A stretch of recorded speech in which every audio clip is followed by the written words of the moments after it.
আমি দিলীপ বলছি হোম নার্সারির পক্ষ থেকে।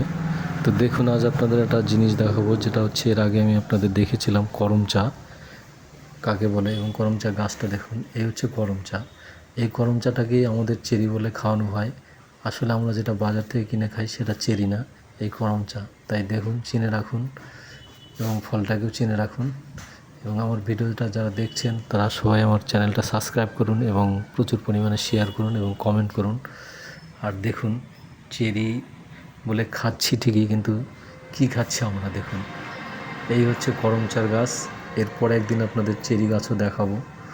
তো দেখুন, একটা ফল হয়েছে, সেই ফলটা হারভেস্ট করা হবে। এই দেখুন, সেই চেরিটা এখনও পাকেনি, কিন্তু তবুও উঠাতে হচ্ছে, কারণ খাবে, দেখবে কেমন। এই ফলটা একটু টক টক হবে এখন কাঁচায়, পাকলে টক মিষ্টি হবে।